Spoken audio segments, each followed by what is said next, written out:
नमस्कार मित्रांनो, ठरलं तर मग या मालिकेच्या आजच्या भागात आता प्रतिमाला अजूनही सुमन उठलेली नाहीये. त्या गोष्टीचं खूपच आश्चर्य वाटत आहे. कारण सुमन इतका वेळ झोपून राहू शकत नाही, असा तिला विश्वास आहे. आणि तेवढ्यात नागराज बाहेरून आलेला. तिला पाहायला मिळतो. नागराज एवढ्या सकाळचा कुठून आलेला आहे, असा प्रश्न देखील तिला पडलेला असतो. आणि तो प्रश्न ती त्याला विचारते देखील. तेव्हा नागराज सांगतो की मी पहाटे उठून मॉर्निंग वॉकसाठी गेलेलो होतो. आता प्रतिमाला प्रश्न पडलेला असतो की मग सुमन जागी कशी काय झालेली नाहीये आणि तीत याला विचारते देखील. तेव्हा सुमन जागी होती का, तर तो गडबडतो आणि म्हणतो सुमन नाही. सुमन तर अगदी गाढ झोपली होती.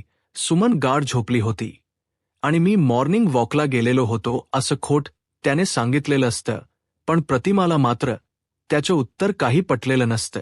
आणि त्यामुळेच प्रतिमाने आता सायलीला फोन केलेला आहे. आणि ती सायलीला सांगते की सुमन काल रात्री न जेवता झोपी गेलेली होती आणि ती अजून देखील उठलेली नाहीये. आणि हे मला सगळं विचित्र वाटतंय. त्यामुळे तू जर इकडे आलीस तर बरं होईल, असं ती डायरेक्ट तिला सांगते.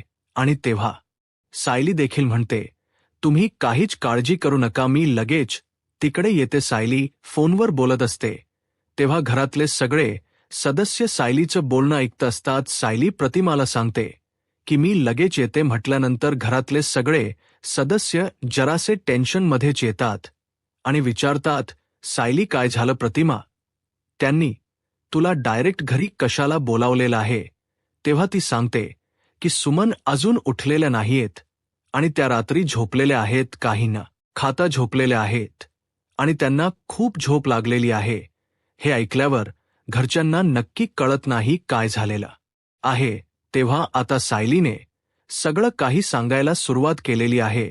सुमनवर नागराज कशा प्रकारे अन्याय करतोय हे सगळं काही सांगितलेलं आहे. सुमनने सगळं सांगितलेलं म्हणजेच ऑफिसमध्ये गेल्यानंतर सायलीने अर्जुनांना सांगितलेल्या सगळ्या गोष्टी आता सायलीने सर्वांच्या समोर आणलेल्या असतात.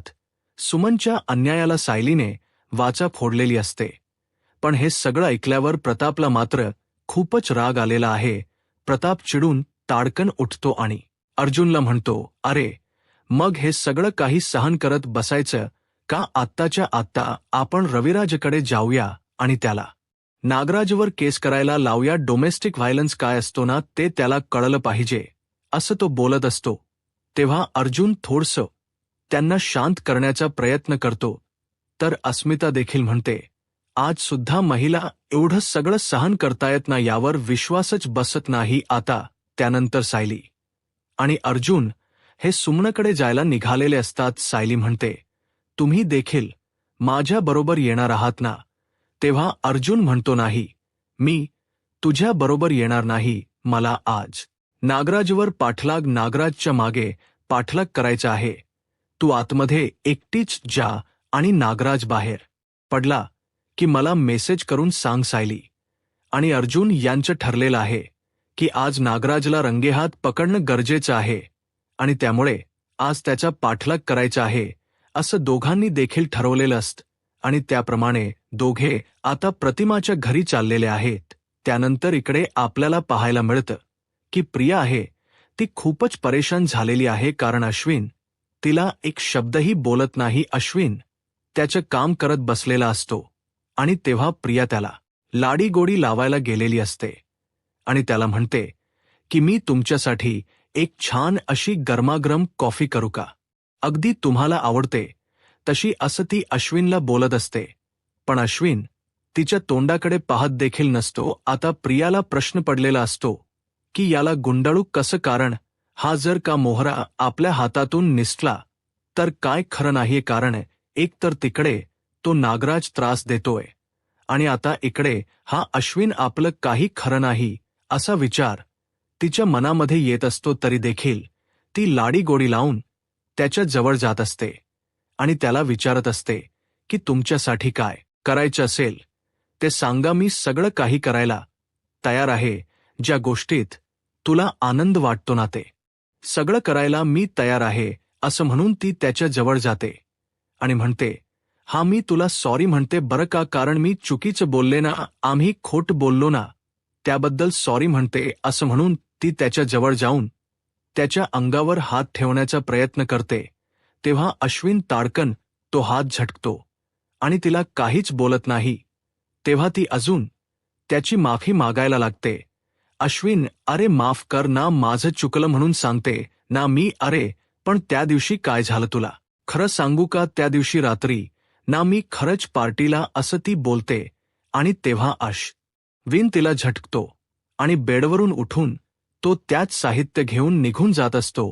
प्रियाला कळतं की आता अश्विन आपलं काहीच ऐकणार नाहीये आणि आता तिला या गोष्टीचा त्रास व्हायला लागलाय की आता याला बाटलीत उतरवणं खूपच अवघड होणार आहे, कारण अश्विन तिचं काहीच ऐकत नाहीये. इकडे सायली आणि अर्जुन आता प्रतिमाच्या घरी पोहोचलेले असतात आणि त्यांच्या ठरलेल्या नियोजनाप्रमाणे सायली उतरते आणि ती आतमध्ये जात असते आणि अर्जुन तिला सांगतो की मी बाहेरच इथे वाट पाहत बसतो. नागराज घरातून बाहेर पडला की मला फक्त पटकन मेसेज कर.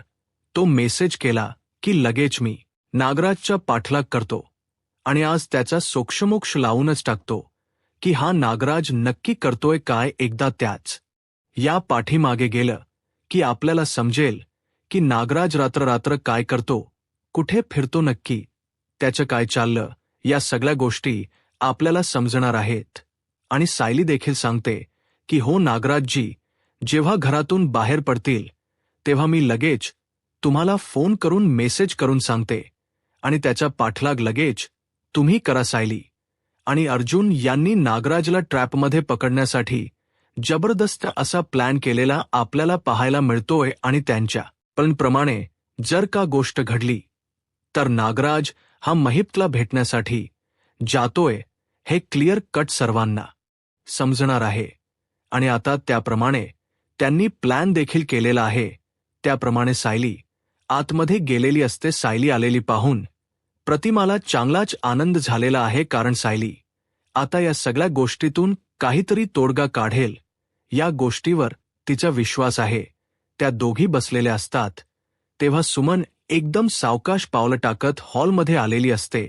सुमन उठलेली पाहून सायली आणि प्रतिमा यांना थोडासा आनंद होतो आणि त्या विचारतात काय झालं रात्री एवढ्या शांतपणे, तू कशी काय झोपली होती आणि काही खाल्लं नाही काय नाही, तरी देखील तुला झोप कशी काय लागली होती, असा प्रश्न दोघींनी देखील केलेला असतो. तेव्हा सुमन म्हणते मलाच कळत नाहीये, पण माझं डोकं ना खूप गरगरतंय, असं नुसतं जड झाल्यासारखं झालंय. मी काय केलं तेच मला कळत नाही. त्या बोलत असतात तेवढ्यात तिथे नागराज आलेला असतो आणि नागराज बाहेर जाण्यासाठी तयार होऊन आलेला असतो. पण नागराज पाहतो की इथे तर प्रतिमा ही सायलीशी बोलत बसलेली आहे आणि सुमन देखील तिथे आहे आणि तो सुमनला म्हणतो सुमन चलू का मी. आणि त्याचबरोबर तो सायलीला देखील टोमणा मारतो की आजकाल आपली भेट सारखीच होत आहे ना. त्याला थोडक्यात असं हाणायचं असतं की सायली, आजकाल तू जास्तच घरात येते आहे. आणि त्यानंतर सुमनला तो म्हणतो ठीक आहे, तुम्ही बसा गप्पा मारत, मी आता बाहेर चाललेलो आहे. तेव्हा सुमन त्याला अडवण्याचा प्रयत्न करते आणि म्हणते की तुम्ही कुठे चाललेले आहेत ते सांगून जावा.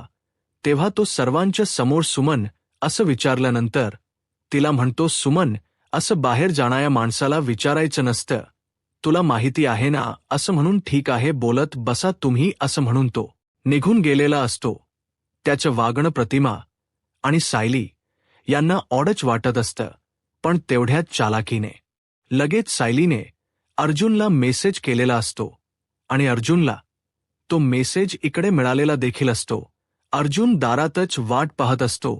एकदा का नागराज आला की त्याच्या पाठीमागे लगेच आपण आपल्या कारने पिछा करायचा, असं सगळं काही त्याने ठरवून ठेवलेलं असतं. अर्जुन थोडसं बाजूला लपून बसतो आणि लगेच नागराजने त्याची गाडी काढलेली आहे आणि नागराज बाहेर जात आहे. तर बाहेर जाणाऱ्या नागराजच्या पाठीमागे लगेच अर्जुनने स्वतःची गाडी काढलेली आहे आणि तो त्याचा पाठलाग करत असताना आपल्याला पाहायला मिळतोय. आज काही केल्या या नागराजचा आपण पर्दाफाश करायचा असा विचारच अर्जुनने करून ठेवलेला आहे. तर नागराजला माहिती नाही. त्याचा काळ बनून अर्जुन त्याचा पाठलाग करत आहे. एकदा का अर्जुन त्याच्यापर्यंत पोहोचला की नागराजच्या फणा ठेचल्याशिवाय तो राहणार नाही. तर इकडे सायली ही प्रतिमाशी आणि सुमनशी बोलत आहे. सुमनला ती विचारते, नक्की काय झालं होतं? तू काय खाल्लं होतंस? हे तुला आठवते का? सुमन म्हणते, अहो मी काहीच खाल्लं नव्हतं. हा फक्त यांनी म्हणजेच नागराजने माझ्यासाठी एक ग्लास भरून दूध दिलं होतं, तेवढं मला आठवतंय. आणि हे आठवल्यावर प्रतिमाला देखील हे आश्चर्य वाटतं की चक्क का नागराजने दूध दिले. तर सायलीला देखील असं आश्चर्य वाटतं आणि सायली म्हणते, म्हणजे त्यांनी तुमच्यासाठी ग्लास भरून दूध आणून दिलं? तेव्हा सुमन म्हणते, हो मला देखील हे सगळं आश्चर्यकारक वाटलं, पण त्यांनी माझ्यासाठी दूध आणून दिलं आणि ते पिल्यानंतरच मला झोप लागली. आता सायलीला यामध्ये डाळ में कुछ काला हाई हे लक्षात आलेलं असतं. तर इकडे अर्जुन हा नागराजच्या पाठोपाठच आहे. तो नक्की काय करतो, कुठे जातो, कोणाला भेटतो, याचं काय चाललंय याची इत्थंभूत माहिती आज घेतल्याशिवाय तो शांत बसणार नाही, असं त्याने मनाशीच ठरवलेलं असतं आणि त्याप्रमाणे तो पाठलाग करत असतो.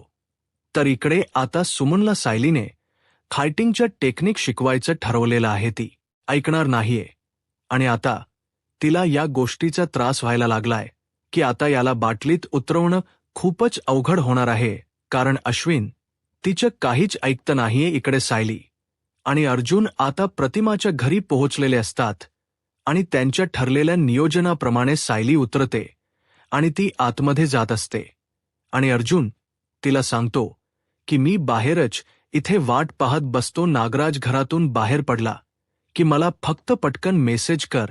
तो मेसेज केला की लगेच मी नागराजचा पाठलाग करतो आणि आज त्याचा सोक्षमोक्ष लावूनच टाकतो की हा नागराज नक्की करतोय काय. एकदा त्याच या पाठीमागे गेलं की आपल्याला समजेल की नागराज रात्र काय करतो, कुठे फिरतो, नक्की त्याचं काय चाललं. या सगळ्या गोष्टी आपल्याला समजणार आहेत. आणि सायली देखील सांगते की हो नागराजजी, जेव्हा घरातून बाहेर पडतील तेव्हा मी लगेच तुम्हाला फोन करून मेसेज करून सांगते आणि त्याचा पाठलाग लगेच तुम्ही करा. सायली आणि अर्जुन यांनी नागराजला ट्रॅपमध्ये पकडण्यासाठी जबरदस्त असा प्लॅन केलेला आपल्याला पाहायला मिळतोय आणि त्यांच्या प्लॅनप्रमाणे जर का गोष्ट घडली तर नागराज हा महिपतला भेटण्यासाठी जातोय हे क्लिअर कट सर्वांना समजणार आहे. आणि आता त्याप्रमाणे त्यांनी प्लॅन देखील केलेला आहे. त्याप्रमाणे सायली आतमध्ये गेलेली असते. सायली आलेली पाहून प्रतिमाला चांगलाच आनंद झालेला आहे, कारण सायली आता या सगळ्या गोष्टीतून काहीतरी तोडगा काढेल या गोष्टीवर तिचा विश्वास आहे. त्या दोघी बसलेल्या असतात तेव्हा सुमन एकदम सावकाश पावलं टाकत हॉलमध्ये आलेली असते. सुमन उठलेली पाहून सायली आणि प्रतिमा यांना थोडासा आनंद होतो आणि त्या विचारतात, काय झालं रात्री एवढ्या शांतपणे तू कशी काय झोपली होती आणि काही खाल्लं नाही, काय नाही, तरी देखील तुला झोप कशी काय लागली होती, असा प्रश्न दोघींनी देखील केलेला असतो. तेव्हा सुमन म्हणते, मलाच कळत नाहीये, पण माझं डोकं ना खूप गरगरतंय, असं नुसतं जड झाल्यासारखं झालंय. मी काय केलं तेच मला कळत नाही. त्या बोलत असतात तेवढ्यात तिथे नागराज आलेला असतो आणि नागराज बाहेर जाण्यासाठी तयार होऊन आलेला असतो. पण नागराज पाहतो की इथे तर प्रतिमा ही सायलीशी बोलत बसलेली आहे आणि सुमन देखील तिथे आहे आणि तो सुमनला म्हणतो, सुमन चलू का मी? आणि त्याचबरोबर तो सायलीला देखील टोमणा मारतो की आजकाल आपली भेट सारखीच होत आहे ना. त्याला थोडक्यात असं हाणायचं असतं की सायली आजकाल तू जास्तच घरात येते आहे. आणि त्यानंतर सुमनला तो म्हणतो, ठीक आहे तुम्ही बसा गप्पा मारत, मी आता बाहेर चाललेलो आहे. तेव्हा सुमन त्याला अडवण्याचा प्रयत्न करते आणि म्हणते की तुम्ही कुठे चाललेले आहेत ते सांगून जावा. तेव्हा तो सर्वांच्या समोर सुमन असं विचारल्यानंतर तिला म्हणतो, सुमन असं बाहेर जाणाऱ्या माणसाला विचारायचं नसतं, तुला माहिती आहे ना असं म्हणून ठीक आहे बोलत बसा तुम्ही असं म्हणून तो निघून गेलेला असतो. त्याचं वागणं प्रतिमा आणि सायली यांना ऑडच वाटत असतं, पण तेवढ्याच चालाकीने लगेच सायलीने अर्जुनला मेसेज केलेला असतो आणि अर्जुनला तो मेसेज इकडे मिळालेला देखील असतो. अर्जुन दारातच वाट पाहत असतो. एकदा का नागराज आला की त्याच्या पाठीमागे लगेच आपण आपल्या कारने पिछा करायचा असं सगळं काही त्याने ठरवून ठेवलेलं असतं. अर्जुन थोडसं बाजूला लपून बसतो आणि लगेच नागराजने त्याची गाडी काढलेली आहे आणि नागराज बाहेर जात आहे. तर बाहेर जाणाऱ्या नागराजच्या पाठीमागे लगेच अर्जुनने स्वतःची गाडी काढलेली आहे आणि तो त्याचा पाठलाग करत असताना आपल्याला पाहायला मिळतोय. आज काही केल्या या नागराजचा आपण पर्दाफाश करायचा असा विचारच अर्जुनने करून ठेवलेला आहे. तर नागराजला माहिती नाही. त्याचा काळ बनून अर्जुन त्याचा पाठलाग करत आहे. एकदा का अर्जुन त्याच्यापर्यंत पोहोचला की नागराजच्या खोणा ठेचल्याशिवाय तो राहणार नाही. तर इकडे सायली ही प्रतिमाशी आणि सुमनशी बोलत आहे. सुमनला ती विचारते नक्की काय झालं होतं, तू काय खाल्लं होतंस हे तुला आठवते का? सुमन म्हणते अहो मी काहीच खाल्लं नव्हतं. हा फक्त यांनी म्हणजेच नागराजने माझ्यासाठी एक ग्लास भरून दूध दिलं होतं तेवढं मला आठवतंय. आणि हे आठवल्यावर प्रतिमाला देखील हे आश्चर्य वाटतं की चक्क का नागराजने दूध दिले. तर सायलीला देखील असं आश्चर्य वाटतं आणि सायली म्हणते म्हणजे त्यांनी तुमच्यासाठी ग्लास भरून दूध आणून दिलं. तेव्हा सुमन म्हणते हो मला देखील हे सगळं आश्चर्यकारक वाटलं, पण त्यांनी माझ्यासाठी दूध आणून दिलं आणि ते पिल्यानंतरच मला झोप लागली. आता सायलीला यामध्ये डाळ में कुछ काला हाई हे लक्षात आलेलं असतं. तर इकडे अर्जुन हा नागराजच्या पाठोपाठच आहे. तो नक्की काय करतो, कुठे जातो, कोणाला भेटतो, याचं काय चाललंय याची इत्थंभूत माहिती आज घेतल्याशिवाय तो शांत बसणार नाही असं त्याने मनाशीच ठरवलेलं असतं आणि त्याप्रमाणे तो पाठलाग करत असतो. तर इकडे आता सुमनला सायलीने फायटिंगच्या टेक्निक शिकवायचं ठरवलेलं आहे. ती सुमनला सांगते की आजपासून कसलाच अन्याय सहन करायचा नाही, मानसिक तर नाहीच पण शारीरिक देखील अन्याय सहन करायचा नाही आणि शारीरिक अन्यायाला कशी वाचा खोडायची आणि त्याला कसा विरोध करायचा हे मी तुम्हाला शिकवते असं ती सांगत असते. आणि मग प्रतिमाला समोर उभं करून ती दाखवते की समजा मी यांच्या अंगावर हात मारला, यांच्या गालात मारण्याचा प्रयत्न केला तर कशा प्रकारे हात अडवायचा आणि तिच्या प्रतिमाचा हात ती अडवून दाखवते. प्रतिमाचा हात कसा अडवायचा हे तिने म्हणजे सुमनने बघितलेलं असतं. आता बारी असते ती सुमनची आणि सायली म्हणते आता मी तुमच्यावर हात उचलणार आणि तुम्ही माझा हात अडवून दाखवा. सुमनला पहिल्यांदा ते जमत नसतं, पण नंतर सुमन अगदी व्यवस्थितपणे सायलीचा हात अडवून दाखवते आणि सुमनला देखील अन्याय होतो. तिला कळतं की अशा प्रकारे आपण नागराजचा देखील हात अडवू शकतो. त्यानंतर सायली सांगते आता हात अडवून झाला, आता हात पकडला तर झटकवायचा कसा आणि सोडायचा कसा ते देखील सांगून ठेवते.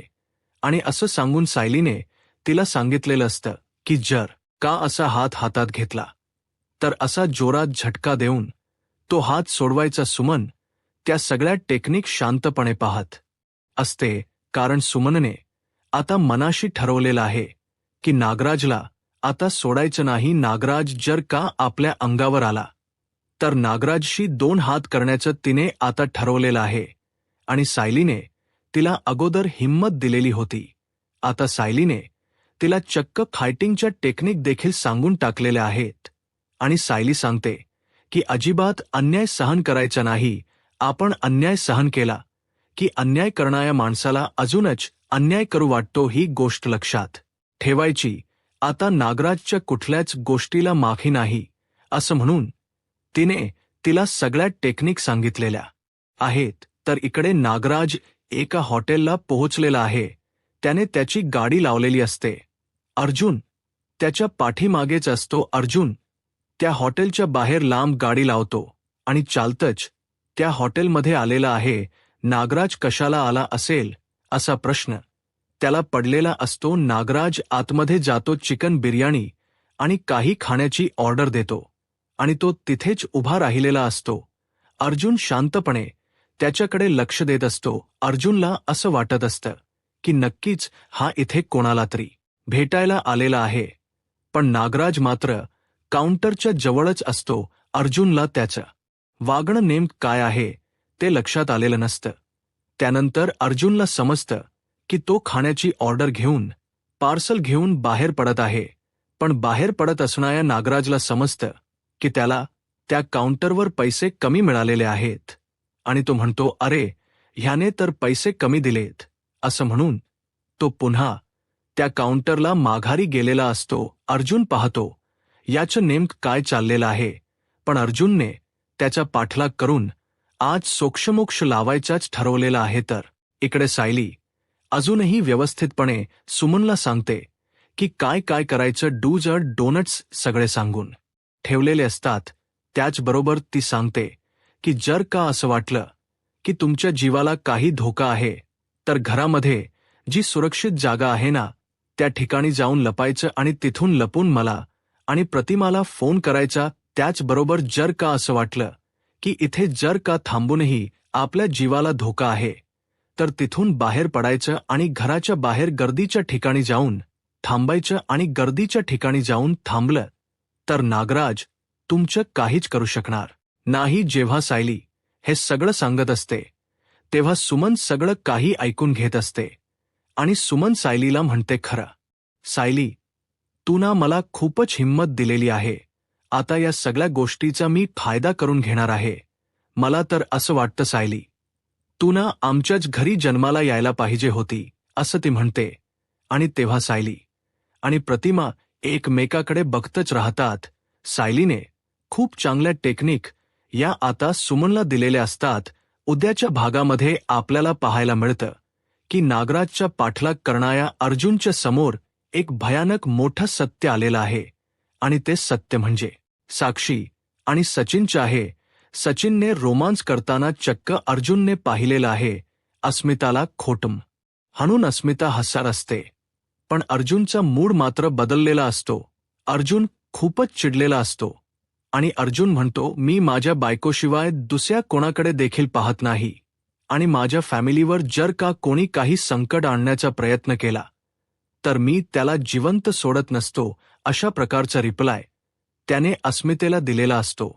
आता अर्जुन असं का बोलला हे कोणालाच लक्षात आलेलं नसतं, पण त्याच्या पाठीमागे सचिन हा किती घाणेरड्या पद्धतीने वागलेला आहे यामुळेच सगळं काही तो बोललेला असतो.